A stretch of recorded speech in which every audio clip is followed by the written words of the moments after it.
75% for 4 months. Valuable FD.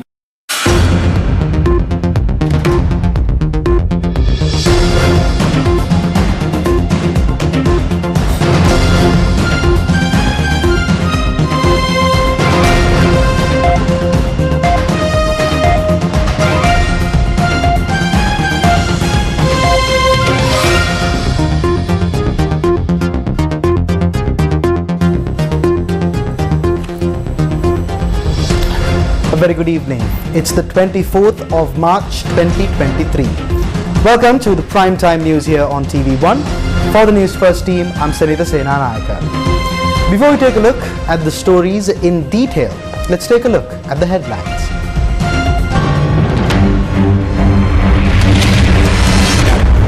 Hands off judges, lawyers engage in silent protest. මේක රුජුවම අධිකරණයට අතපෙවීමක්. නිකන් හිතන්න පාර්ලිමේන්තුවේ වරප්‍රසාද කමිටුවේ සභාපතිත්වය දරන අයට පුළුවන් ද ශ්‍රේෂ්ඨාධිකරණයේ සියම් මහේස්ත්‍රාත් අධිකරණයේ තීන්දුවක් සම්බන්ධව මතයක් ප්‍රකාශ කරන්න. O level සහතිකයවත් නැති අය ඉන්නේ. Opposition MPs complain to the Speaker that failure to release funds for the election from the budget is a violation of privileges. Prime Minister to discuss local government poll with Election Commission.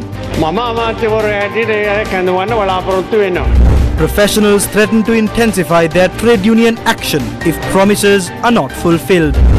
India's Rahul Gandhi loses parliament seat after conviction.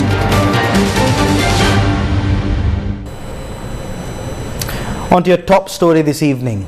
Hands-off judges was the theme of a silent protest that took place opposite the Supreme Court complex in Colombo. This protest was organized by the General Meeting of Lawyers. Lawyers in Colombo engaged in a silent protest against attempts to summon the judges who issued an interim order with respect to the local government election to the Parliament Privileges Committee. The Privileges Committee has decided to summon MP Premanatsi Dolavatha on the 6th of April and record his evidence, and thereafter to take the process forward. The election was suspended for the need of Ranil Wickramasinghe. As it was an issue with regard to the people's mandate, the court solved it. It is not a hindrance to the parliamentarians. Shehan Semasinghe and Premanatsi Dolavatha were deployed by Ranil Wickramasinghe. It was his voice that echoed in parliament through them. This is direct intervention to the judiciary.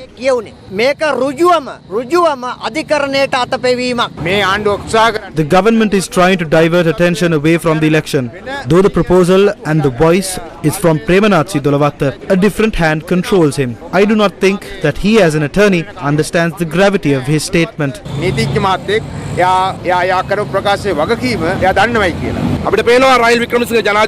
President Ranil Wickramasinghe and the Rajapaksa clan are pushing the country into a position where they would be able to control it. They want to undermine the rule of law. They want to bring a dictatorship to protect the rogues. Do not try to do that. If you assume that you can bring various legislation to destroy the law, all the lawyers will stand against it and will work to establish the rule of law in the country. They must withdraw the privilege issue regarding the judges. We do not care if they are in favor or against the government. The judiciary must be independent. It is paramount to create such an environment in the country.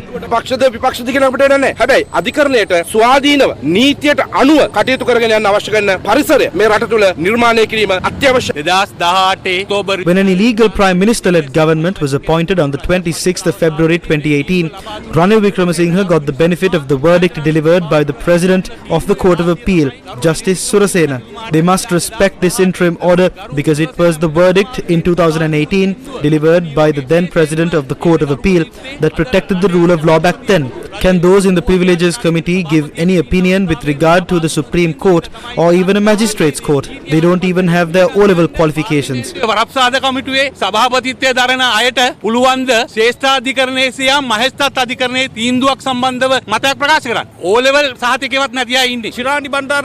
It was Vimal Veeravansa and co that heard the case against Shirani Bandaranayake. Once again, they are trying to take away the judicial independence and have people like Veeravansa preside over the matter. Similar protests took place across many other areas of the country. Lawyers protested opposite the Galle Court complex. The Divisavia Lawyers Collective also engaged in a silent protest. The Bar Association of Sri Lanka, in a letter to the Inspector General of Police, had requested that Sri Lanka Police take necessary action to ensure the safety of the President of the BASL, Saldia Pires. The letter to the IGP relates to the protest that took place opposite the chamber of Saldia Pires, President of the Bar Association of Sri Lanka. BASL said that it was made aware the said protest relates to Pires conducting his professional duties with regard to a particular client. BASL said it is of the view the said protest seriously hinders his right to represent a client, a professional right which has been safeguarded by law. The Bar Association of Sri Lanka has strongly demanded that the police chief take action to ensure that Pires' professional duties as an attorney at law are not hindered and to ensure his safety. Prime Minister Dinesh Gunawardena said that he hopes to meet with the country's election commission to discuss matters related to the local government election. The Prime Minister was responding to a question posed by opposition leader Sajith Premadasa in Parliament on Friday.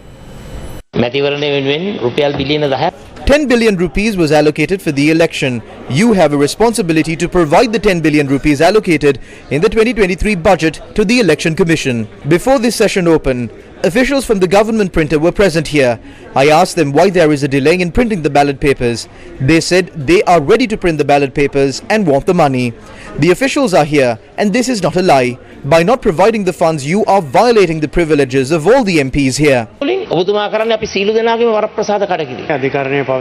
I will not discuss matters that are pending in court. He made an endless statement. As the minister, I plan to summon them over the matter.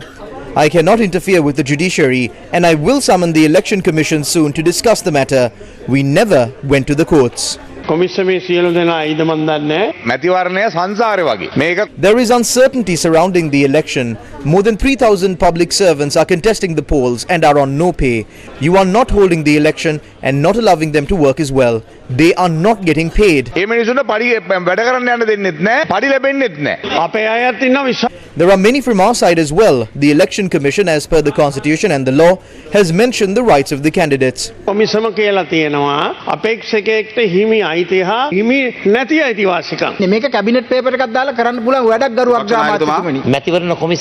The responsibility lies with you and not the Election Commission. Is the government going to render its support to enforce the interim order given by the Supreme Court? The executive is purposely sabotaging the election. The election is a task of the Election Commission. Relief from the court was sought because the executive was hindering the process of the Election Commission. This is not a judicial issue. The Election Commission had informed the Prime Minister to produce a cabinet paper and solve the salary issue of the public sector employees. We as the government have never delayed the election. The Treasury Secretary has already responded to this. This needs to be solved. We too have candidates contesting the election.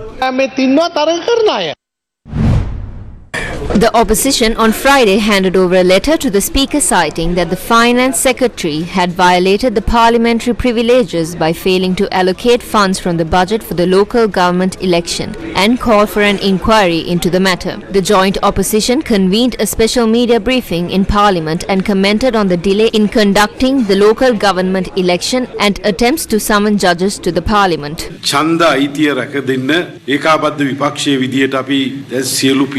The joint opposition has taken all necessary measures to secure democracy and the people's right to vote. We will continue to do so in the future. I presented a privilege issue to the Speaker. The Finance Secretary failing to release funds approved by Parliament is a violation of parliamentary privileges. We will continue to fight for it. We have also filed a case against the Finance Secretary for contempt of court. මුදල් අමාත්‍යාංශයේ ලේකම්වරයාට අනක මේකේ භයානකම පැත්ත තමයි They're trying to issue a parliamentary order citing that a case relating to the parliament cannot be taken up in court and to suspend all proceedings. The parliament has absolutely no power to order the Supreme Court. Why should court decisions be justified in parliament? There should not be any such intervention. As the joint opposition, we are not divided on the matter and we all would appear for the rule of law and the independence of the Supreme Court. අපේ රටේ නීතිය ස්වාධීනත්වය හා ශ්‍රේෂ්ඨාධිකරණයේ ස්වාධීනත්වය සුරක්ෂිත කිරීමට The People's Action for Free and Fair Elections said if the government does not step in to conduct the election, it would seek international intervention. The right to vote of 1.6 million Sri Lankans has become a forbidden word of this government. It continued to hinder the process. The international community is supporting the country's economic affairs. At the same time, they would oppose these undemocratic processes. We believe the other diplomatic missions would voice their concerns within their limits. We are not asking the international community to interfere with the country's democracy.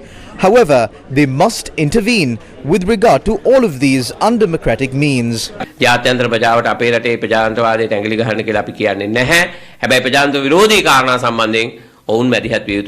Several foreign diplomats stressed that the local government election must be held without delay.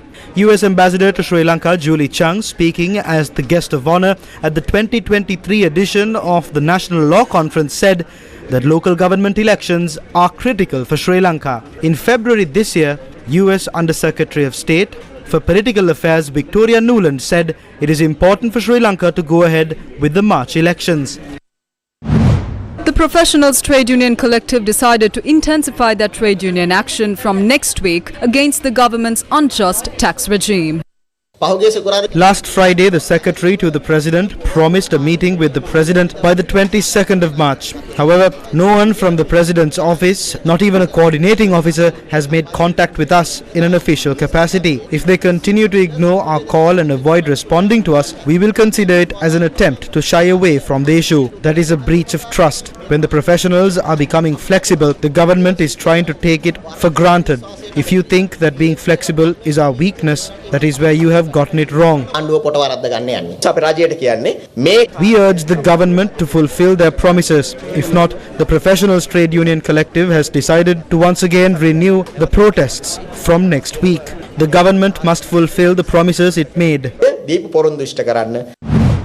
The Trade Union Coordination Centre emphasized that the burden of the losses caused by the wrong and corrupt decisions of the rulers should not be put on the people. You decided to get the loans. You got the loans in the past as well. You were the ones who did not pay back the loans. Furthermore, you also stole from the loans. Likewise, you looted the central bank. Then you all celebrated together with the thieves. Is it okay to put the burden on us now? The loans are approved when the government says that they will increase the tax rates, reduce the government servants' pay, sell government property, will pause recruitments and will stop the pension payments. Ranil took this loan with the intention that the people of this country can eat and survive if they can, but they will be well as long as they live. The debate on the IMF assistance to the country continued in the parliament today. We have an issue with the fact that the government entered into an agreement with the IMF without first discussing it with us and then is now asking for our support in implementing it. I would like to ask the IMF as to if they looked at the mandate and proposed these conditions to us. You are in a minefield. The IMF has made a proposal to make the central bank independent. It is like handing over the chickens to the wolf. We as MPs of the Sri Lanka Podujana Peramuna gave him a challenging responsibility. We are thankful to him for performing well in facing this challenge. I would also like to remind you that we will support all of his programs. Only the Nirvana is eternal. One thing that we all must understand amidst this crisis is that we need to move away from this thieving system and move towards an entrepreneurial state. I was just wondering how Anup Pascual, who was working to save national assets while in the university, has changed. Are you saying that selling national assets like telecom is good?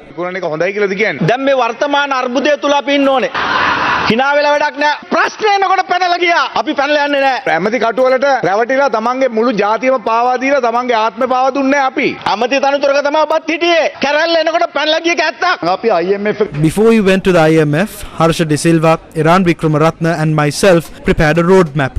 We told them to take this roadmap and show it to them and say that this is how we plan on restructuring, but this government did not do that. They did not listen to what we said. They did not listen to what Harsha said. If they had listened to us, then this situation would have been different. Harsha De Silva and you all spoke about this situation honestly, but you, along with other factions, said that this can never be done because the IMF will not want to work with Ranil Wickremesinghe. We saw that the decisions that we made were wrong, untimely and unwise with the collapse of the economy. Therefore, we have re-established a tax policy. Several people who are having a high income would have to face some inconveniences.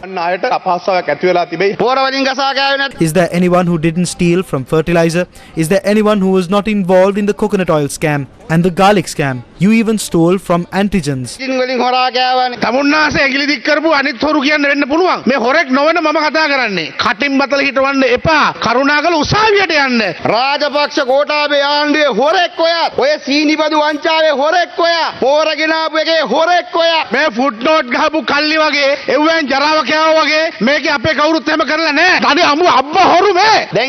Now he is saying that there was a scam at the bank. Who did that? Tell me who did it.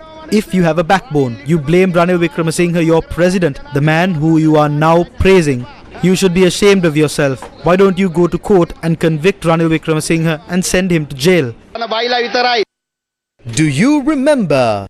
Experts repeatedly pointed out that Sri Lanka must approach the International Monetary Fund for a bailout program. However, the Gotabaya Rajapaksa administration maintained a stance that Sri Lanka was not facing a forex crisis and dismissed those appeals. Do you remember? When Sri Lanka's crisis was worsening by the day, a decision was made on the 18th of January 2022 to settle $500 million worth of sovereign bond with the already low reserves. Proving that this was a very wrong decision, Sri Lanka then went into crisis with a serious shortage of fuel and cooking gas. Do you remember?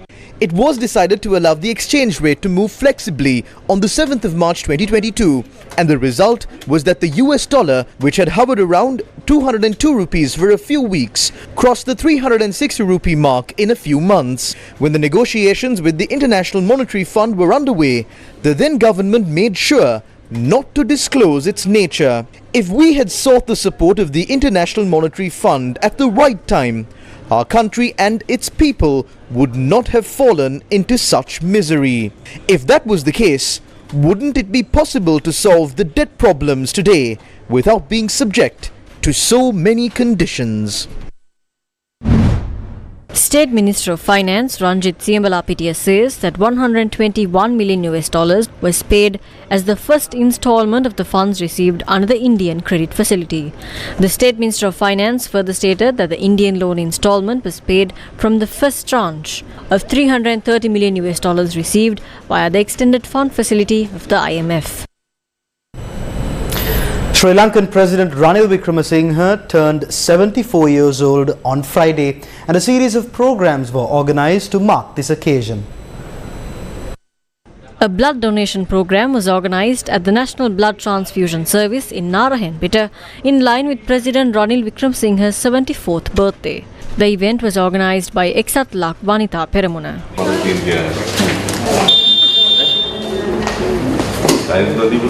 Sri Lanka Our country was in its deathbed. However, President Ranil Wickremesinghe managed to give it life. He is the life of the country. The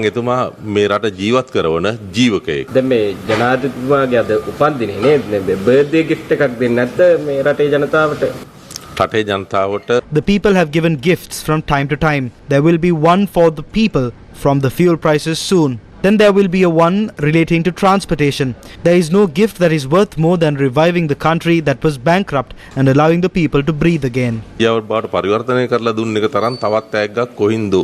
A special puja took place in the Munneswaram Kovil in Chilao to mark the President's birthday.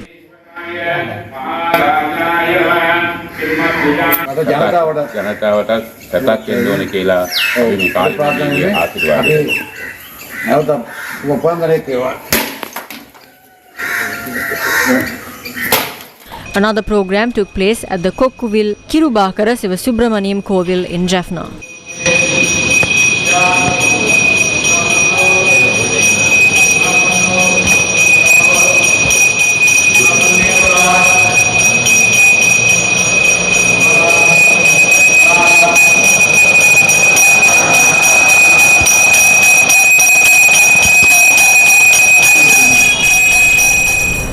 We'll go in for a short commercial break. Stay with News First.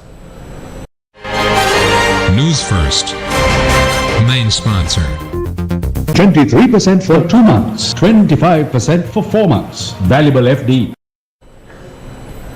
Welcome back to the news. A discussion was held on Friday regarding wind power projects in Kilinochchi, Poonarin and Kaudarimunai.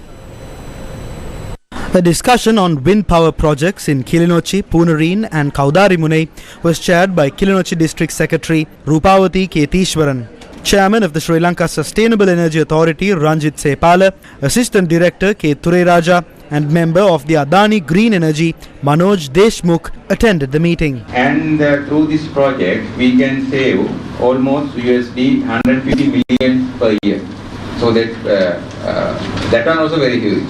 So further if we converted for the fossil fuel importation, so it will remove the 5 ships per year, 60,000 capacity metric ton of capacity ships, and mainly it will conclude private land 205 acres as well as the government 153 acres. So after this project, we will hand over all the government land again to the government or the DS or the Kilinochchi, and the private land also we can hand over to the government, I mean for the DS, for as he can manage that one. So that means those are the investment, not for now but for the future generation as well. Yes.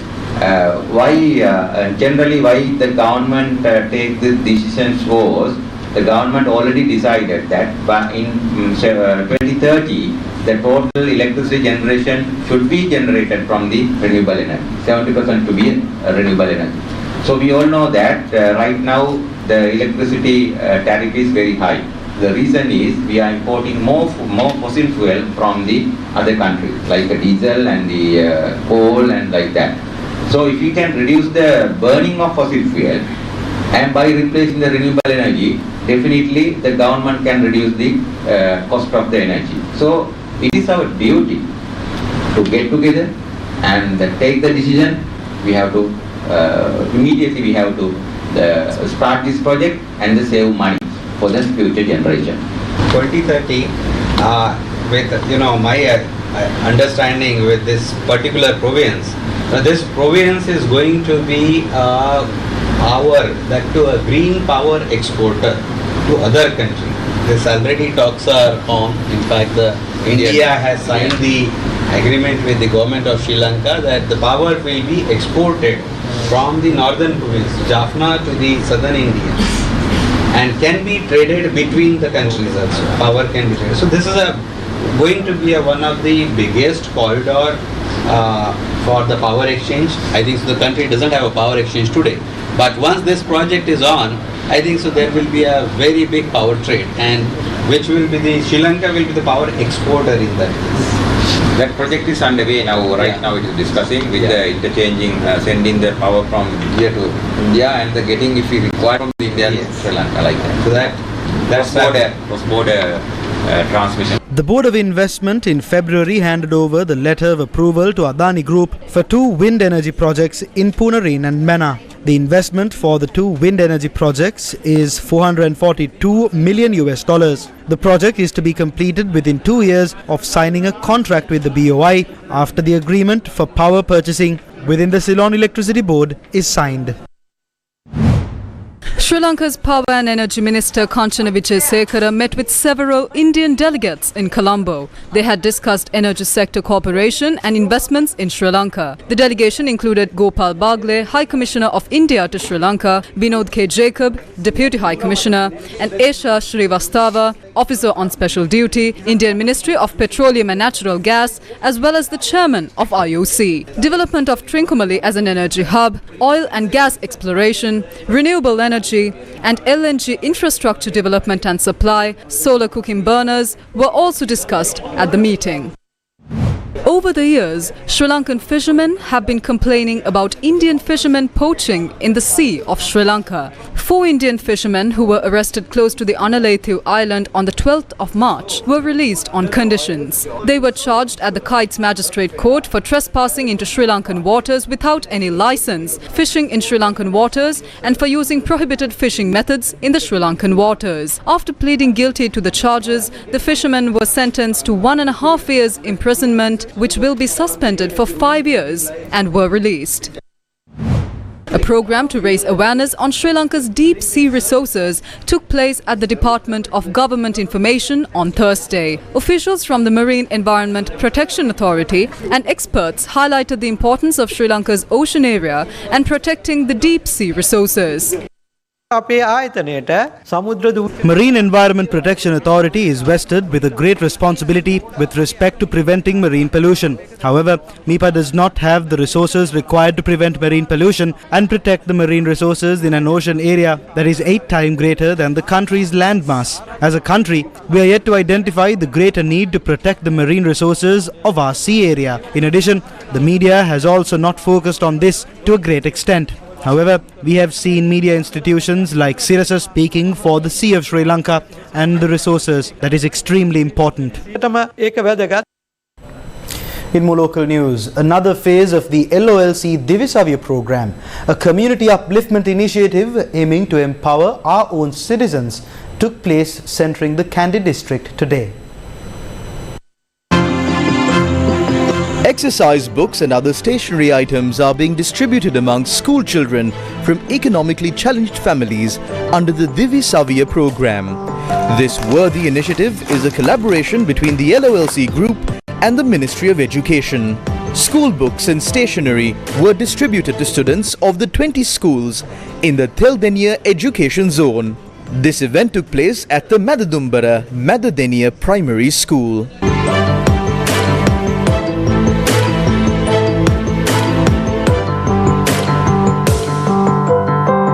The Divisavia program also delivered school books and stationery items to the students of the Siridigana Primary School, Ranmulla Primary School, Godamunna Primary School and Retiagama Primary School in the Theldenia education zone.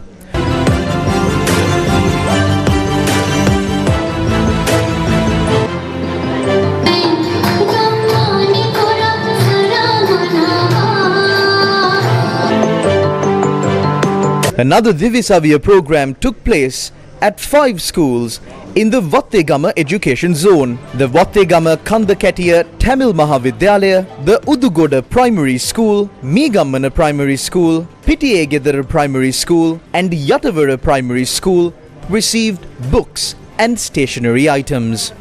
The Divisavia program will take place in 2 phases. Phase 1 will be targeting 1,419 schools with less than 50 students, while Phase 2 will be for 1,552 schools with students numbering between 50 and 100.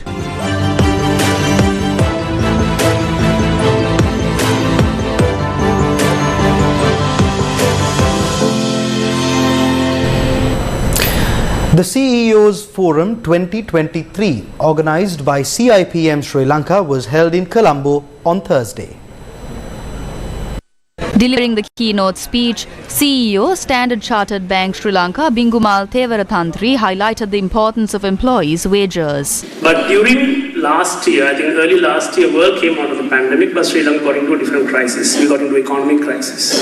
Now when economic crisis happens, I'm sure you all understand as HR professionals, you first your life first and then your family. That's your number 1 priority. Forget your career, your promotion, what you do next and all of that. So money becomes very important and your safety becomes very important. I'm proud to say that we paid our people every quarter more than a salary. Every quarter. During COVID, this country, top 200 companies, everybody made money. Everybody. Nobody crashed. Right? But very little translated into people when it comes to 2022. Put salary as the 4th or the 5th priority because the whole world is in a stress situation right now. You have the top management getting paid at a certain level, then there's huge gap in the middle management and there's another gap to the lower end. Low end you can go a bit slow because they have to go leave us and all that, but middle management When you come to a 35-40 level, you need money. So that's why our talent is migrating. Of course, they have a huge problem about the future of the country. Afterwards, panelists from a diverse range of industries participated in the panel discussion. The panelists were Shiromi Kure, Chairman and Managing Director of Jetwing Travels Private Limited, Bingumal Thevarathantri, CEO of Standard Chartered Bank Sri Lanka, Dr. Samita Pereira, Director CEO CBL Foods International, and Shevan Daniel, Executive Group Director Capital Maharaja Group. Shiromi Kure pointed out that there has to be constant feedback in order to be a people's first culture. Kind of evaluation we had once a year is not relevant anymore. I mean, they have to be constant feedback. So feedbacks need to be honest. People also must be honest whether they want to say negative things or positive things. So we must have a culture where they are free to say what they want to say, that they don't feel they are going to be penalized if they say something negative about the company, because then there is no thing about people first. So the feedback has to be listened to and addressed so that people feel that actually our voice matters, that we are being recognized, we are being heard, and there is some action that is being taken. The event was held under the theme People First Culture inspired by CEOs.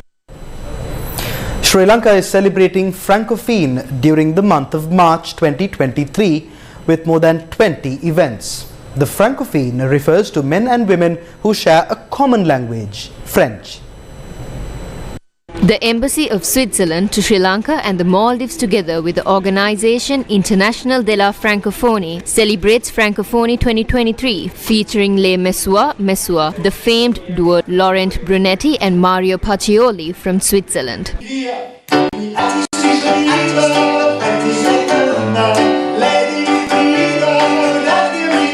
The inaugural performances will be held at Sri Lanka Foundation Institute on Friday 24th March from 7 p.m. onwards, followed by a performance in Jaffna at the Kailasapati Auditorium, University of Jaffna on Sunday, 26th March at 7 p.m. and finally in Kandy at the Engineering Faculty Auditorium, University of Peradenium. So Francophony is something that deals with the French language. It's basically an organization that was created to get all the people who use the French language, not necessarily as their main language, but use the language French as a way of communication. All these events are free and open to everyone on a first-come, first-served basis. 3 Steps to Perfection, an online lecture on the 5th chapter of the Bhagavad Gita, will be held from the 24th to the 26th of March.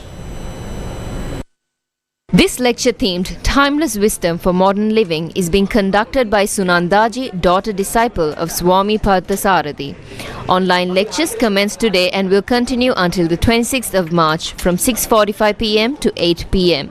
Timeless Wisdom for Modern Living mainly targets spiritual, youth, corporates and professionals. This online program is sponsored by the Ganapati Chetty Selvanathan Charitable Trust and organized by Vedanta Institute, Colombo. We'll take a look at news from overseas right after this short commercial break.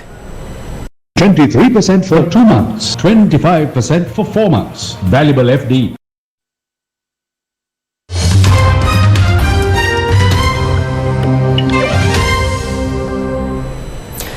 In a huge setback for the Congress party, its former president Rahul Gandhi has been disqualified from the Lok Sabha because of his conviction in a 2019 criminal defamation case.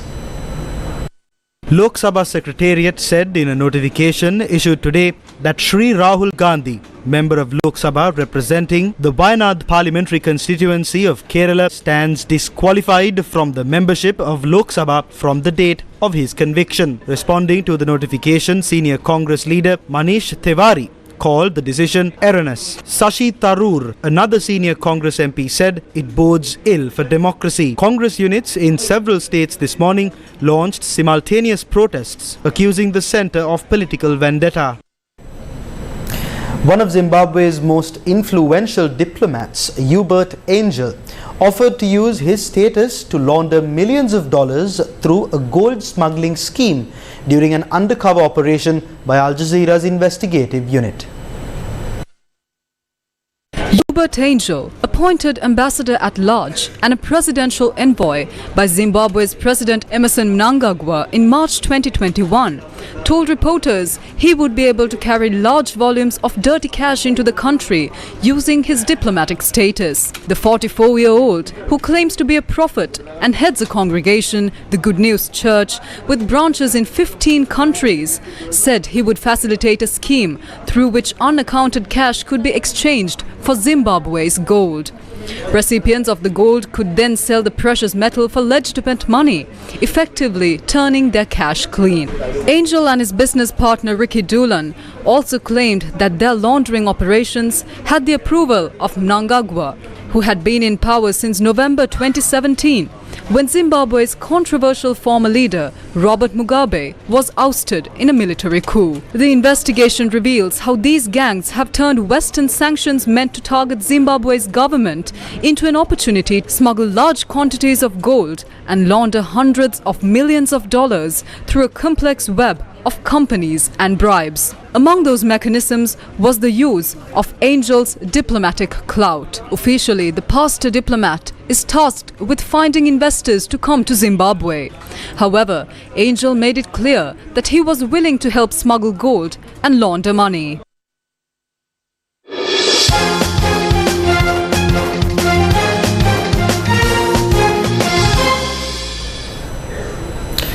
Today is day 3 of the Raid Amazons adventure event featuring over 200 French athletes. The 23rd edition of the Raid Amazons will reveal a new facet of Sri Lanka, which has made it world famous, candy and its tea plantations.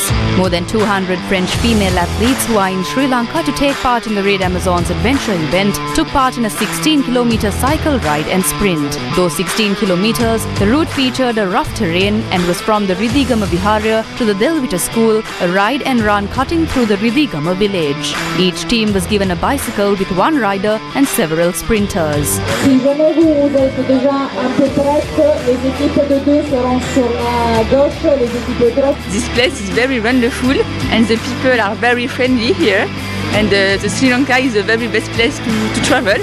The athletes were also awarded an opportunity to visit the Ridhi Vihara in Ridhigama for a spiritual retreat.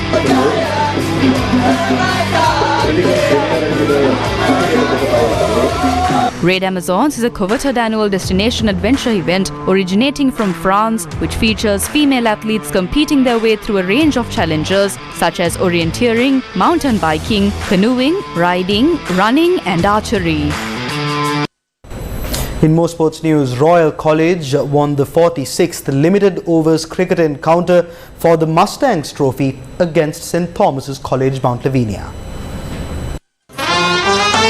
The 46th limited overs cricket encounter for the Mustangs trophy between Royal College and St. Thomas's College was played at the SSC grounds, Colombo. Batting first, St. Thomas's College were bundled out for 165 runs. Senadi Bulankulama scored 66 runs and Mahith Pereira chipped in with 28 runs.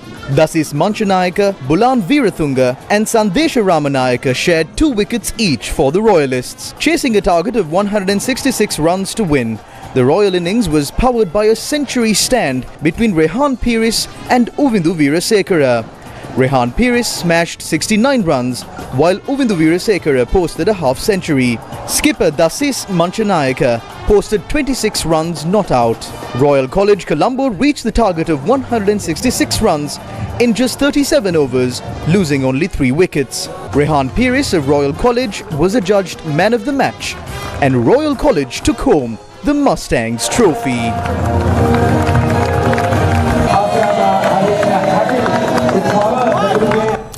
And that brings us to the end of this edition of Primetime News here on TV1.